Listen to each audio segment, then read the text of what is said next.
iniciar mais uma sessão do Pensar Mineiro. Hoje o caso é um caso do Hospital Universitário São José. Ele seria apresentado pelo Dr. Luiz Flávio, mas teve um grave problema familiar, ele teve que se ausentar, e a Lilian ele mandou o caso para a Lilian, ela vai apresentar, então, naturalmente, ela não conhece, ela vai só repassar aí os dados que ele mandou. Quem vai discutir o caso é o doutor Fabrício. O Fabrício, muito gentilmente, atendeu aí o convite, ele é médico do Hospital nefrologista, médico do Hospital da Unimed. Ele vai debater o caso e depois a Lilian ela vai fazer a apresentação do desfecho do caso que o Luiz Flávio ele mandou. Só lembrando que o próximo Pensar também já está definido, conforme o nosso cronograma, é um caso do Hospital Felício Roxo, então já está todo mundo aí convidado para o próximo também. Oi? E o Stanley, não poderia deixar... Doutor Stanley vai ser o patologista do caso, mais uma vez, aí, né, Stanley? Gente, boa noite. Como o Fernando Lucas falou, é um caso que eu não conheço, eu recebi o caso há meia hora atrás, por problemas pessoais do Luiz Flávio, então qualquer dúvida, nós vamos ficar devendo para a próxima reunião, mas eu acredito que está bem explicado aqui. Então, é a paciente MJAM, do sexo feminino, 66 anos, aposentada, viúva, natural e procedente de Mirabela, Minas Gerais.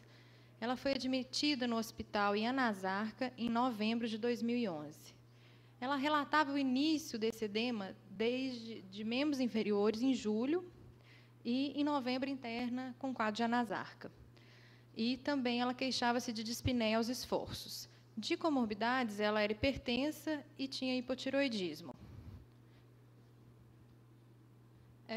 De antecedentes pessoais, ela era ex-tabagista, cessou o vício em 1988, tinha esterectomia como cirurgia prévia, indicada por mioma, e uma colicistectomia por cálculo. Era alérgica à penicilina benzatina e, de história familiar, um pai que faleceu com DPOC e a mãe diabética.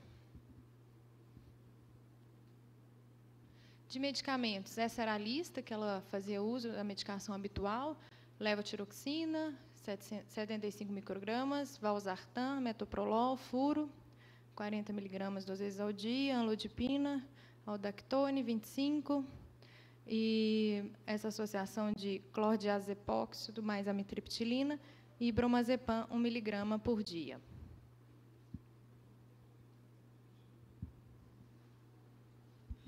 O peso à admissão, 64 quilos, uma PA de 120 por 70, edema de membros inferiores até o nível dos joelhos, e, apesar de muito acima do peso habitual, ela estava emagrecida, era muito edema. A CIT não tinha linfadenomegalias, não tinha alteração na ausculta cardíaca, mas tinha redução do murmúrio em bases.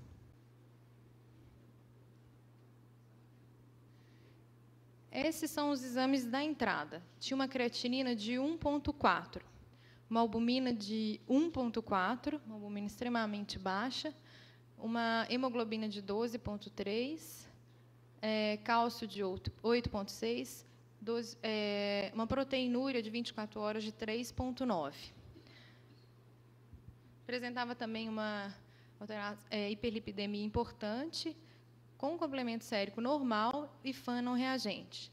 Todas as sorologias de hepatite e HIV negativas, pesquisa de Benches Jones negativa e uma beta-globulina de 6.890.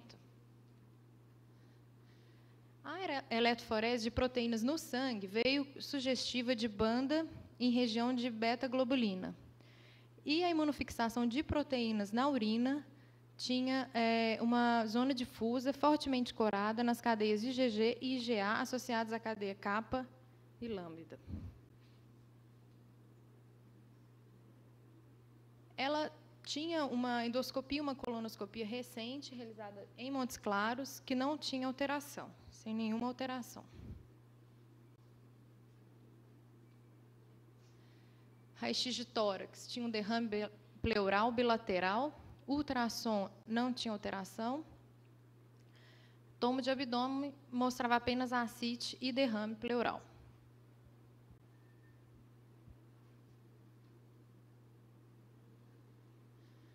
Tendo em vista a alteração da imunofixação, foi solicitada uma biópsia de crista ilíaca, que não mostrou a presença de plasmócitos. E a imunohistoquímica veio negativa para acometimento linfomatoso ou qualquer discrasia sanguínea.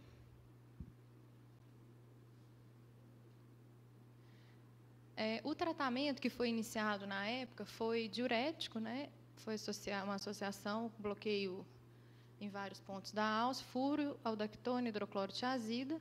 Foi realizada uma profilaxia de trombose venosa profunda, restrição hídrica e dieta hipossódica. E ela recebeu alta com 55 quilos. O peso de entrada dela era 64, né? Então,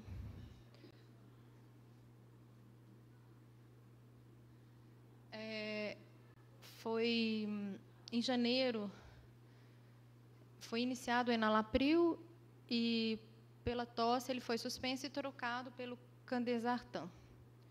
E também foi iniciado o uso de estatina, atorvastatina 10 miligramas ao dia. Nesse momento também foi indicada a biópsia renal. Então, assim, fazendo uma conclusão, agora nós vamos fazer uma discussão bem familiar aqui, porque é um caso que eu também não conheço. Mas, resumindo, é uma paciente de sexo feminino, né, idosa, 66 anos, e com quadro de síndrome nefrótica franca, sem nenhuma alteração assim, de doença sistêmica associada a princípio, né? Tinha sorologias normais, complemento normal, FAN negativo. O que chamava a atenção era aquela alteração da imunofixação, que podia remeter a algumas hipóteses que você vai levantar, né? Que você vai discutir bem detalhado, mas que a biópsia veio negativa. Então, agora, a gente vai ter a discussão do caso com o Fabrício, que vai destrinchar bem o caso e levantar as principais hipóteses diagnósticas. Alguém tem algum comentário a fazer do caso? Então, pode começar, Fabrício. Então, vamos lá. Nós vamos tentar debater um pouquinho desse caso. Quero agradecer primeiro ao convite. O Fernando me ligou pessoalmente. Está sendo um prazer vir começar a apresentar aqui. Né? Próximo. Então, eu resumi um pouquinho. Então, uma senhora idosa de 66 anos, procedente de Mirabela. Mirabela é uma cidadezinha aqui no norte de Minas. Tá? Não foi informada a etnia dela, que seria mais um outro dado. O quadro clínico, basicamente, é uma nasarca progressiva, com pelo menos 8 meses de evolução. Quando ela chegou, estava com pelo menos 15 litros de retenção hídrica, que depois, no final do caso, ele comenta que ela estava ambulatorialmente com 48 quilos. Então, ela estava com pelo menos mais ou menos uns 15 litros de retenção hídrica. Com a hipertensão que estava controlada, o que nos remete a que ela provavelmente está com volume circulante efetivo normal no momento daquela admissão hospitalar. De comorbidades, uma hipertensão, pelo relato que estava lá, a princípio não era uma hipertensão tão importante, não precisava de tantas medicações, o hipotiroidismo, uma dislipidemia e um transtorno depressivo assim, inespecífico. Então, de exame complementar, o que chama a atenção? A proteinúria, 3,9 gramas, tá, na urina de 24 horas. Pesquisa de Bence Jones negativa e essa zona difusa, IgG, IgA, kappa e lambda, sem picos monoclonais na urina de 24 horas. Tá? Diferente da eletroforese de proteínas séricas, que tinha sugestivo de uma banda monoclonal em beta-globulina. Né? Ele não fala da imunofixação das proteínas séricas no relato do caso. A urina rotina, em princípio, sem alterações, tem um primeiro exame sem nenhuma hematúria e um segundo exame ambulatorial que ele coloca que teria 10 hemácias por campo. Mas também não há detalhes se tem dismorfismo ou algum outro dado relevante.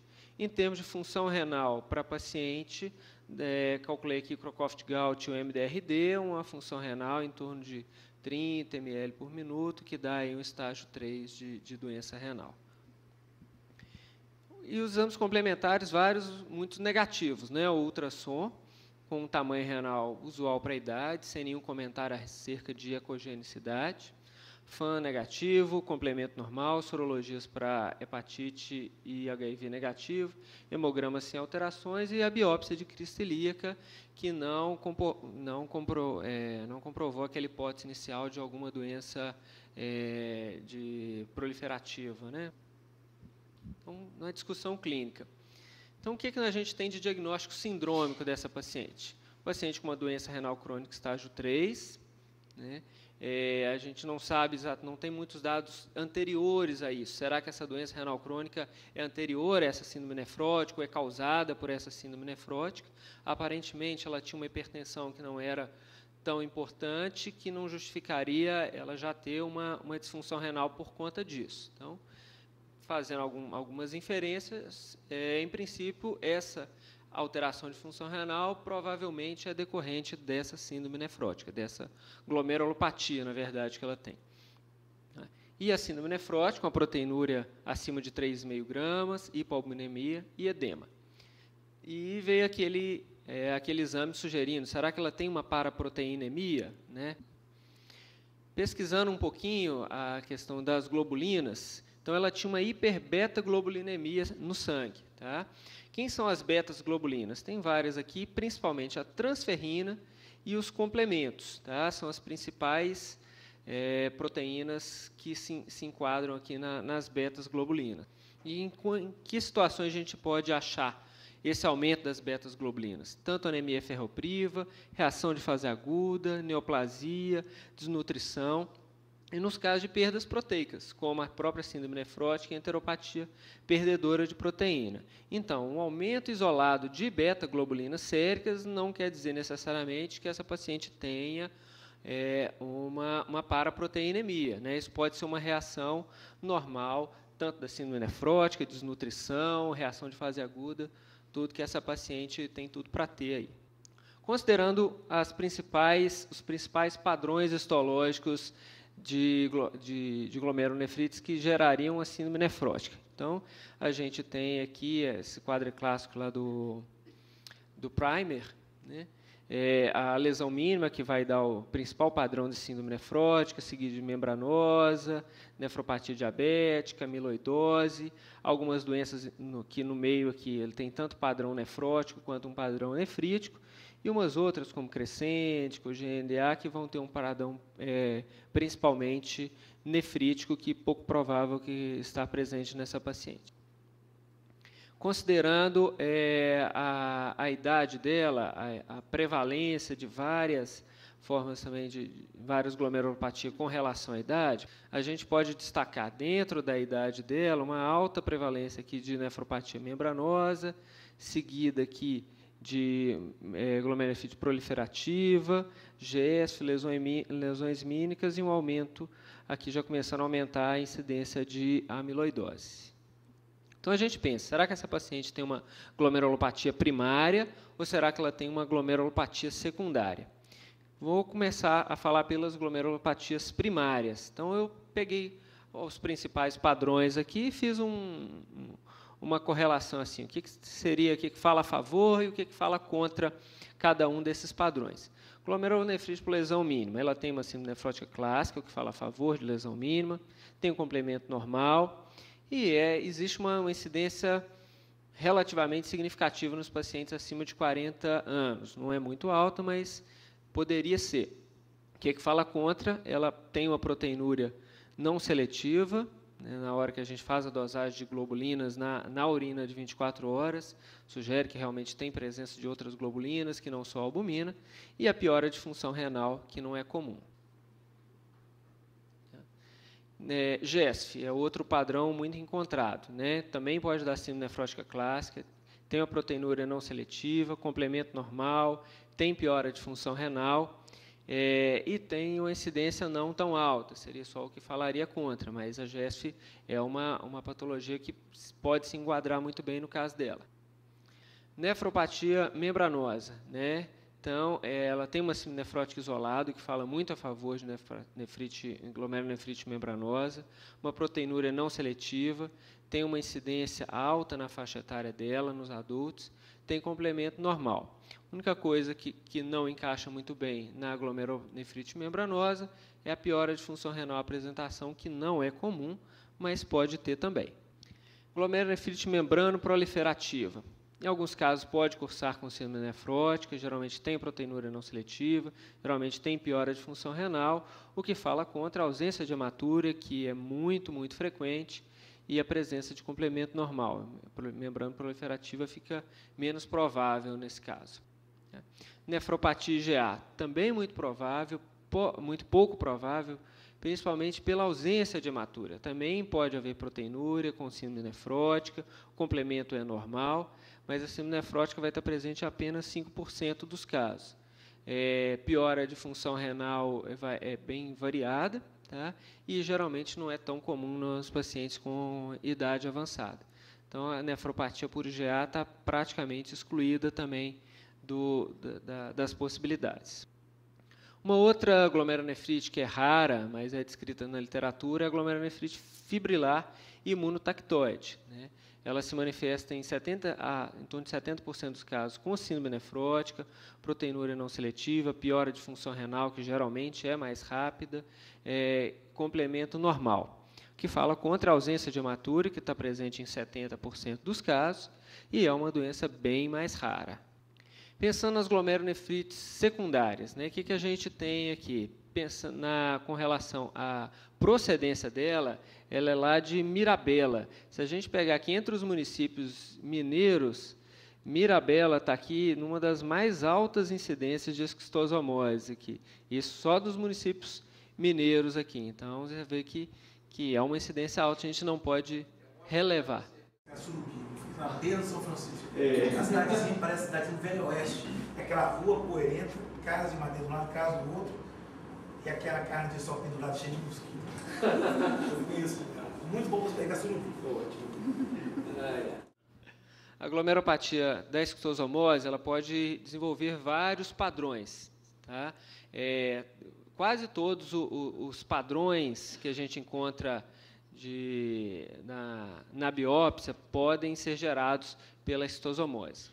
Geralmente se apresenta como síndrome nefrótica, em 75% dos casos. Geralmente é uma proteinúria não seletiva, em mais de 80%. Temos hiperglobulinemia associada. O que fala contra? A ausência de hematúria, que é muito comum. Complemento normal, geralmente está consumido em 83% dos casos. A ausência de sinais de hepatopatia, né, geralmente a forma hepatoesplênica da esquistossomose é que está mais associada à glomerulopatia, e geralmente não ocorre nessa faixa etária, mas comum em homens e jovens. Tá? Outras glomerulopatias secundárias, pensando na amiloidose, como a amiloidose primária, ela se manifesta como síndrome nefrótica num percentual razoável dos casos, geralmente tem uma ausência da proteína de benzidiones, pode estar presente em 20% dos casos, e geralmente tem uma piora de função renal, e a idade também fala a favor. À medida que vai se aumentando a idade, maior é a incidência da amiloidose primária. A ausência de proteína monoclonal, tanto sérica quanto na urina de 24 horas, fala contra. Um rim de tamanho normal também. Nessas doenças de depósito, geralmente o rim tem o tamanho aumentado. Tá? A ausência de acometimento de outros órgãos. E o que fala mais contra ainda é realmente a ausência da displasia plasmocitária, que já foi praticamente excluída pela biópsia de crista ilíaca. A doença de depósito de cadeia leve, que é, de certa forma, uma variante da própria amiloidose, né, ela também se manifesta como síndrome nefrótica, tem presença de cadeia, a presença de cadeia kappa e lambda na urina pode sugerir isso, tá? Mas geralmente ela se apresenta com hematúria, ela tem uma piora progressiva e bem mais rápida de função renal, que essa paciente não tem ao longo da evolução demonstrada dela. Não temos uma proteína monoclonal, que isso daí é comumente encontrado, e a ausência da displasia plasmocitária também fala muito contra a doença de depósito de cadeia leve. Fazendo um resumo aqui, quais seriam as principais hipóteses que eu colocaria aqui? né? Considerando a prevalência, isso tudo, eu pensei na nefropatia membranosa como a principal etiologia, seguida bem pertinho, aí, quase junto da GESF. Né? Uma outra possibilidade, a gente não pode descartar a glomerulopatia esquistossomótica com qualquer um daqueles padrões. Tá? Lesões mínimas, apesar da função renal estar alterada, não dá para a gente descartar totalmente. Tá? E bem menos provável, glomerulonefrite fibrilar imunotectoide e a doença de depósito de cadeia leve, que pode ocorrer mesmo sem a presença de uma biópsia de crista ilíaca normal. Acho que é isso. Muito obrigado. Na sequência aí. Boa noite, gente. Obrigado pela oportunidade de estar aqui, a gente apresentar esse caso do Hospital Universitário de São José. Eu acho que, precisamente, foi biopsiado no Mater Dei o paciente. Não, desculpa, o paciente veio do Mater Dei, né? Foi uma coisa assim. Os achados anatomopatológicos dessa biópsia, a microscopia de luz. A gente viu, não coloquei o número, mas eram 22 glomérulos, com matrizes de celularidade próximas do limite da normalidade, túbulo intertício com discreta fibrose intersticial e uma proporcional atrofia tubular, e tinha também uma nefrite crônica túbulo intersticial. As imagens. A gente vê os glomérulos com as alças capilares mais delicadas, está vendo? Pouco expressivas. Celularidade próxima, que dá para contar 3 células mesangiais, é o habitual, né? Se você pegar um segmento, não pode contar mais do que isso, que seria um aumento da celularidade mesangial. Pode passar a próxima. A gente vê, novamente, um outro glomérulo, as alças capilares bem delgadas. Aí, eu botei um outro, que aí gera até dúvida, né? Às vezes, o material, quando sai, se tiver algum pinçamento no material, olha como é que... Você viu a diferença de um glomérulo para o outro, se você passar? Você vê que aqui fica um pouco mais denso, fica bem mais difícil de interpretar. Então, aquele cuidado no manuseio, na hora de tirar o material, é importante, porque, senão, às vezes, você tem uma impressão de que a celularidade aqui está aumentada, às vezes até que a membrana está um pouco mais espessa do que deveria, né? Então, o cuidado disso, mas mais próximo do limite da normalidade. Coloquei imagens do túbulo intertício, então a gente vê que tem um infiltrado inflamatório, predominantemente de mononucleares no intertício, alguns cilindros. E numa visão mais panorâmica, a gente vê que tem fibras colágenas já permeando. Aqui, está vendo como é que fica mais denso quando pinça o material? Né? Fica um pouco mais difícil de dar detalhamento, né? Mas já tem fibrose, um infiltrado inflamatório. Novamente. Está vendo que aqui essa área está mais clara, né? Fica bem mais claro quando não pinça nele, né? Então, mas a gente vê essa fibrose intersticial com infiltrado inflamatório de mononucleares. Microscopia de fluorescência. O que a gente viu? Padrão granular mesangial, corado mesmo pelo C3, tinha traços de IgG, fibrinogênio, e os demais imunomarcadores foram negativos. Então, a gente tem os túbulos, corou um pouquinho em túbulos, né? Mas glomerular mesmo, negativo. Capa também, glomerular e tubular negativo. Isso é um que, às vezes, fica até difícil aqui ter um vaso para a gente balizar. Às vezes ele borra um pouquinho o vaso, mas aqui estaria o glomérulo. Completamente negativo também.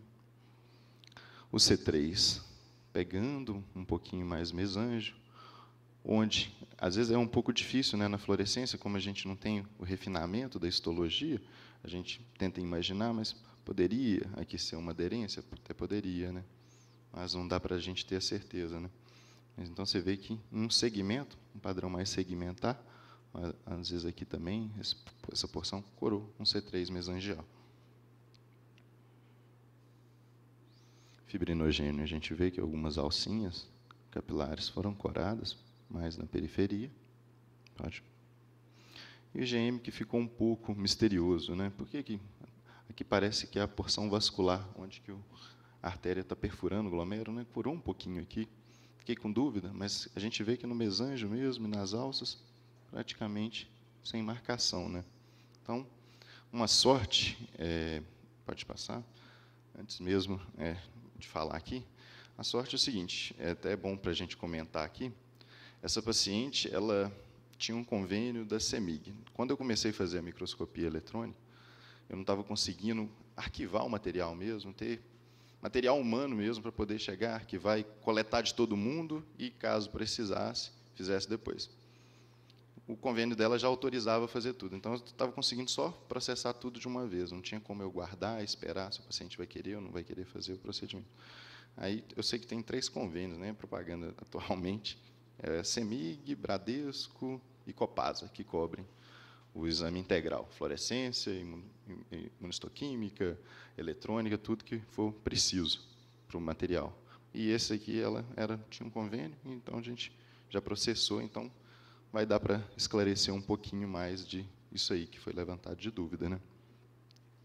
Então, a microscopia eletrônica, a gente não detectou imunodepósitos verdadeiros, tinha uma presença extensa de apagamento e fusão dos pés podocitários, com focos mesmo de transformação microvilosa. A membrana glomerular basal tinha espessura habitual. Vamos ver?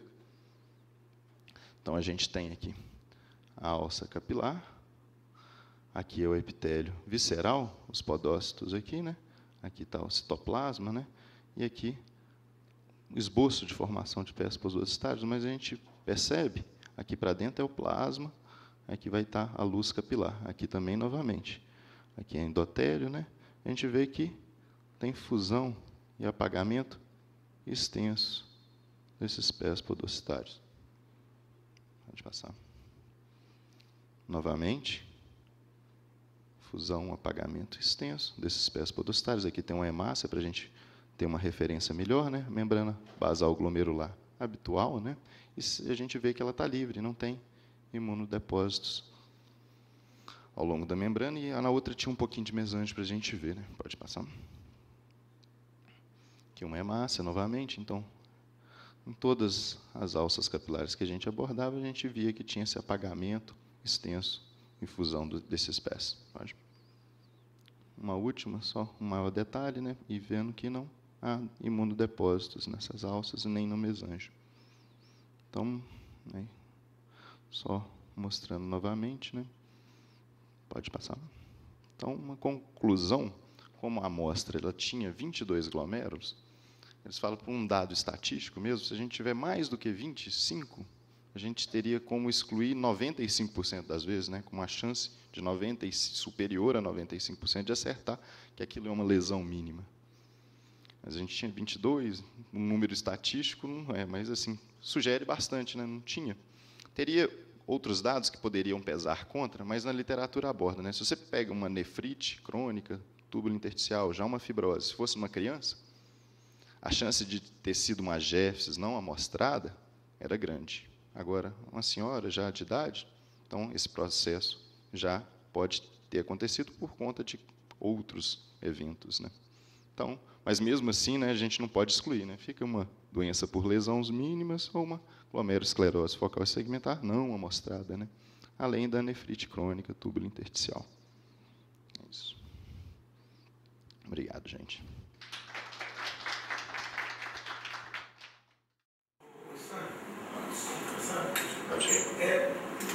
Nefrite crônica e intersticial, você está falando que teria uma síndrome infiltrado, intersticial, seria isso? Isso. Porque a gente, na minha época, da história, posso falar, a gente considera que tem uma nefrite tubular, quando havia um infiltrado, às vezes um infiltrado na tubulite. Nesse caso, você chama de um infiltrado tubular crônico inespecífico. Exato. Então, esse nefrite crônica não é um procedimento inflamatório peritubular, é um infiltrado crônico inespecífico para aqueles processos que ocorrem visão, os textos americanos visando não errar mesmo, por exemplo, em biópsia, jamais vai dar um diagnóstico de pielonefrite crônica. Eles tenderam a agrupar tudo como sendo uma nefrite crônica do túbulo intersticial. E sendo necessário aqueles informes clínicos, né, associação com a clínica, exames de imagem, para poder tentar associar qual que é a causa, né, daquela nefrite, ou se é mesmo secundário uma glomerulopatia que não foi amostrada, né? As podia ser uma esclerose atingindo o túbulo intersticial, então não dá para afirmar se é causa ou se é consequência, mas eles preferem agrupar, em vez de tentar tentar determinar. Então seria isso, uma inflamação crônica específica, exatamente. E nesses 22 glomérulos, quantos esclerosados? Não, nenhum esclerosado. 66 anos. 66 anos. Sem nenhum esclerose. E só tinha essa fibrose. Tem uma coisa assim, tem fibrose, né? E tem fibrose. Então, nada de uma necrose vascular e alina. Não, alteração vascular tinha, mas eu foquei só nos que teria alguma correlação mesmo. Tinha alteração vascular, assim. Agora, glomerulosclerosado globalmente, não. Uma coisa assim que a gente está aprimorando com o tempo, né? Eu acompanho muitas biópsias do Rogério lá no céu.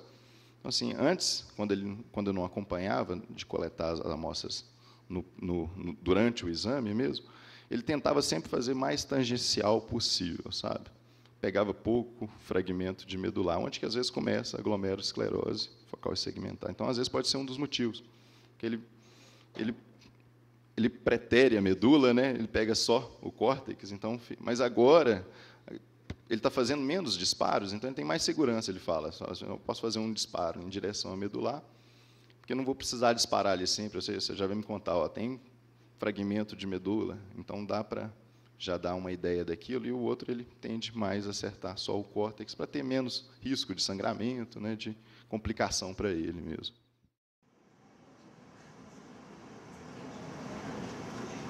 Não, acho que é isso mesmo. Ele espanta realmente a alteração da função renal dela, que não é muito compatível.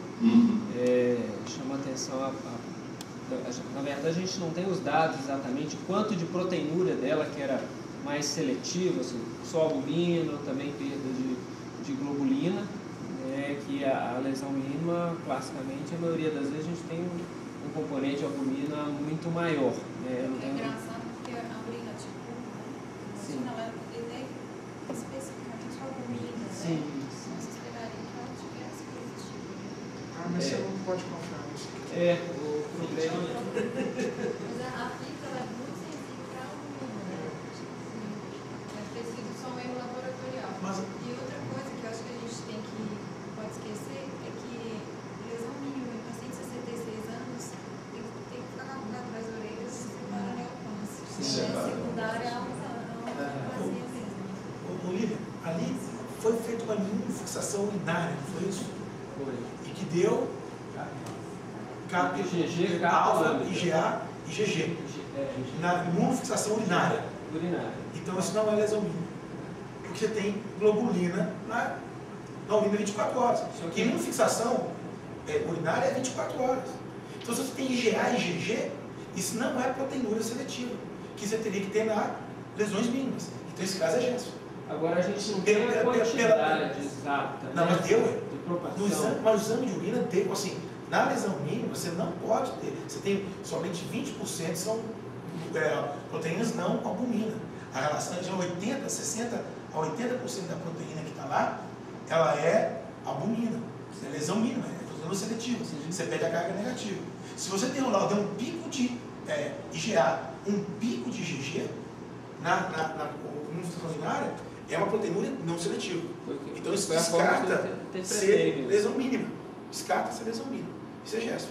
Ainda mais você falou que a biópsia tangenciou, você falou aí, então não pegou profundo. Então, tinha C3 também, né? Isso não é uma coisa que fala isso. Na proteinúria. Na fluorescência você não seletiva, ela descarta ser lesão mínima. Assim, eu não consigo falar que era, né? Mas na fluorescência, por exemplo, tinha um C3 que marcou. No exame que fala a favor de ser uma GEPS, né? Mas morfologicamente não tinha a lesão, né? Porque marcou de forma segmentar. Exato. GM fez também negativo. Você tem metodologia para procurar antígeno de tubo digestivo de cistosoma? Como assim? Você procura normalmente? Você tem metodologia para isso? Marcação para o antígeno do cistosoma? Não tem não. O antígeno dele específico, não. Tubo digestivo? Não. É isso que eu queria falar mesmo. O C3 marcado ali na fluorescência, tu fica com aquela pulga, né? Nossa, será que às vezes aquele material que foi para a fluorescência tinha uma lesão com GEPS? Só que. Oi? Ou seja, o Vagé tirou todos os bons dela. Exato. O HF ficou os bons. pode, a gente tem que lembrar, às vezes, causa de lesão mínima em paciente mais idoso é o uso de anti-inflamatório não esteroide. Que dá uma nefrite também, que é uma coisa que dá uma nefrite, por isso que você perguntei que você viu lá, e dá uma lesão mínima, padrão de lesão mínima. Então, assim, você pode ter isso aqui. Mas o fato da proteína ser não seletiva, como você falou na manifestação. Gesto. Aí fecha mesmo a favor de essa não escalação segmentar. Na que eu estava preparando, pensei, mas será que ela não está tomando anti-inflamatório? E a hepatite osmótica, para dar uma nefrótica dessa magnitude, geralmente você tem um quadro de uma hepatite esplênica associada. Porque é imune-mediada. Todas elas geralmente consomem C3. Quando você vai ter uma hepatite que não tem hepatite esplênica, geralmente nesses casos, você tem o padrão de mesange proliferativo.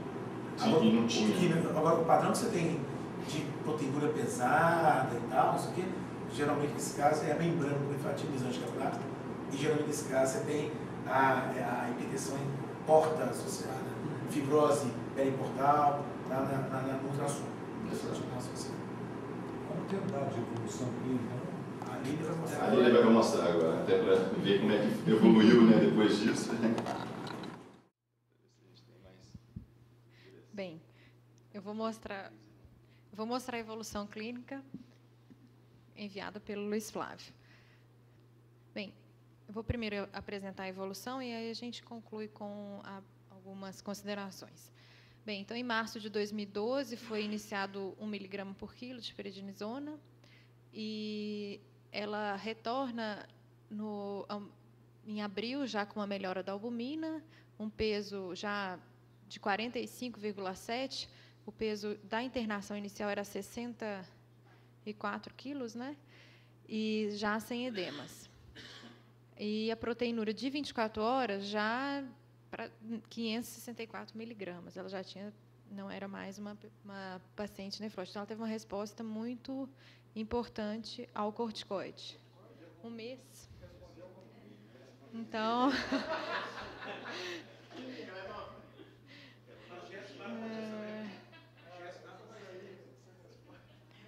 a resposta realmente foi impressionante, mas uma resposta de lesão mínima mesmo. Em junho de 2002, ela volta normotensa, creatinina, função renal normal, creatinina 0,7, paciente já com faces com xingoide, e em julho é iniciada a redução gradual da corticoterapia. Ela, no último retorno, que foi essa semana, ela usava 5 miligramas por dia, creatinina de 0,87, sem albuminúria no exame de urina. Essa melhora da função renal, essa melhora da função renal, fala quanto você resolvendo pior a função. Não, mas ela está hipofônica. Mas ela é relativa. Não, deixa eu falar. Mas você está notando, a pressão estava boa. Eu não tinha prova hipofônica. Agora, eu tive um caso com a mesma faixa etária. A mesma apresentação, inclusive o hipotireoidismo desse paciente. Biópsia mandada lá para o mínimo com resposta exuberante. Exatamente. E o que tinha de paralelo no hipotireoidismo, que aconteceu também. Próximo. Bem, aqui está um quadro evolutivo, resumindo o que foi apresentado. Principalmente a melhora significativa da proteinúria e da albumina. E função renal, ela está estável, né? Bem, então, essa foi a evolução da paciente. Eu não sei informar os detalhes do caso, mas está aberta agora para discussão e considerações. Eu não vou apresentar a aula porque foi preparada pela... Bem, obrigado pela presença de todos. Estão todos convidados para o próximo evento, que será na última quinta-feira, dia 25 de outubro. Quem apresentará vai ser Felício Rocha, discutido pelo Hospital das Clínicas. Tá bom? E só gostaria de agradecer a presença do Fabrício. Sua apresentação foi muito boa, brilhante. Stanley, como sempre, muito ilustrativo. E agradecer também a Abbott, que tem nos apoiado nesse evento e nos patrocinado. E é a Abbott que tem feito todo o patrocínio para que essas reuniões aconteçam durante todo o ano. 25 de outubro. 25 de outubro, a gente tem mais 2 reuniões, fim de outubro e fim de novembro. Bem, boa noite a todos.